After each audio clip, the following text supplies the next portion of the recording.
Gabungan konsep LT dengan platform jualan seperti LiveBest boleh membentuk satu ekosistem ekonomi digital sebenar, bukan sekadar token spekulasi.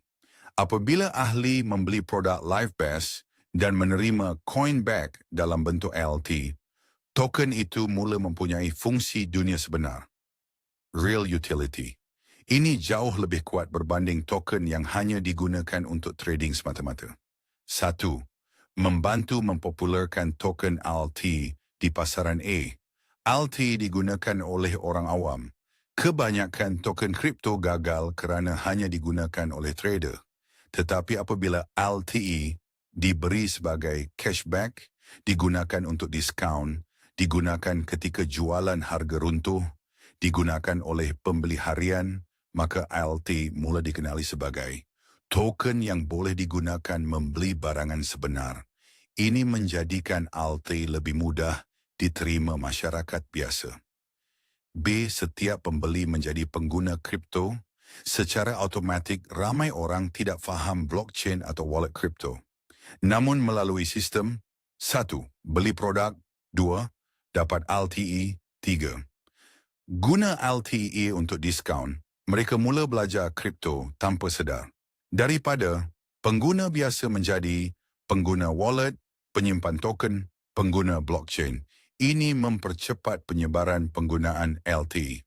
C-viral melalui komuniti pengguna. Apabila pengguna melihat token boleh digunakan, token ada nilai, token boleh jimat belanja, mereka akan mula berkongsi pengalaman kepada orang lain. Kesan, komuniti berkembang, permintaan pengguna meningkat, LT menjadi lebih dikenali. 2. Meningkatkan permintaan LT dan potensi kenaikan harga A.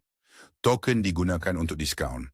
Apabila LiveBest mengadakan hari jualan mega, harga runtuh bulanan, promosi khas dan pengguna perlu menggunakan LT untuk mendapat diskaun tambahan, maka pengguna akan mula membeli dan menyimpan LT. Ini mewujudkan utility demand, iaitu permintaan kerana kegunaan sebenar. B. Semakin banyak ahli, semakin tinggi. Permintaan, jika 1,000 ahli guna LT, maka permintaan kecil 100,000 ahli guna LT, maka permintaan besar. Sedangkan jumlah token adalah terhad. Apabila permintaan meningkat lebih laju daripada bekalan, harga token berpotensi naik. C. Coinback mengurangkan tekanan tunai. Berbanding cashback tunai biasa, syarikat perlu keluarkan wang fiat tetapi dengan Coinback LT. Nilai kekal dalam ekosistem blockchain. Ini membantu kestabilan ekonomi platform, pusingan nilai dalaman, pertumbuhan ekosistem. DLT menjadi token ekonomi. Kebanyakan token hanya hidup di exchange, tetapi LT boleh menjadi token belian, token diskaun, token ganjaran, token komuniti, token ekonomi pengguna. Ini menjadikan nilai LT lebih kukuh. 3. Melahirkan masyarakat celik cryptocurrency A. Kripto digunakan dalam kehidupan harian.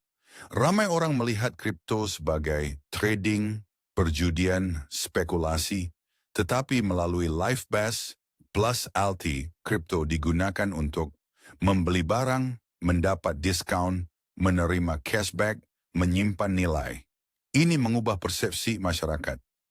B. Pendidikan blockchain. Secara praktikal pengguna akan belajar cara guna wallet, cara simpan token, cara pindahan blockchain, konsep smart contract, ekonomi digital. Bukan sekadar teori. C. Membina generasi ekonomi digital. Apabila masyarakat mula biasa menggunakan token, ekonomi blockchain menjadi lebih matang, penggunaan Web 3 berkembang, masyarakat lebih bersedia menghadapi ekonomi masa depan. 4. Memberikan keuntungan besar kepada pemegang LTA. Pemegang awal berpotensi mendapat kelebihan besar.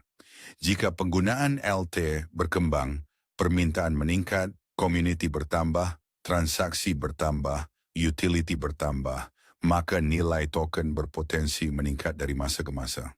Pemegang awal boleh mendapat manfaat terbesar. B token tidak bergantung kepada hype. Semata-mata harga token yang hanya bergantung kepada hype biasanya tidak stabil. Tetapi jika LTI mempunyai penggunaan sebenar, pengguna sebenar, transaksi sebenar, ekonomi sebenar, maka pertumbuhan lebih berpotensi menjadi mampan. Si ekosistem yang hidup, semakin aktif, pembelian, cashback, penggunaan token, promosi, semakin tinggi aktiviti ekonomi blockchain LT. Nilai token menjadi lebih kuat kerana token digunakan bukan sekadar disimpan. 5. Merancangkan ekonomi blockchain dan taraf ekonomi masyarakat A, wang berpusing dalam ekosistem apabila pengguna 1. Membeli produk 2. Menerima LT 3. Menggunakan semula LT, maka ekonomi dalaman terus bergerak. Ini menghasilkan pusingan ekonomi komuniti, pertumbuhan pengguna, kestabilan ekosistem. B. Membantu peniaga dan pengguna peniaga mendapat pelanggan setia, sistem ganjaran moden, komuniti pembeli aktif. Pengguna mendapat cashback, diskaun, peluang kenaikan nilai token. Kedua-dua pihak mendapat manfaat. C. Membina ekonomi berasaskan blockchain. Jika model ini berkembang, lebih banyak kedai boleh menerima LTE, lebih banyak transaksi berlaku atas blockchain, lebih banyak komuniti menggunakan kripto sebenar. Akhirnya LTE boleh berkembang daripada token komuniti menjadi mata wang digital utility sebenar. Kesimpulan gabungan LifeBase dan LTE bukan sekadar program cashback biasa. Ia boleh berkembang menjadi ekosistem ekonomi digital, sistem ganjaran blockchain, platform pendidikan kripto, ekonomi komuniti berasaskan utility token. Konsep ini berpotensi mempopularkan LTE, meningkatkan permintaan token, membina penggunaan kripto sebenar, memberi manfaat kepada pemegang token, merancangkan ekonomi blockchain masyarakat.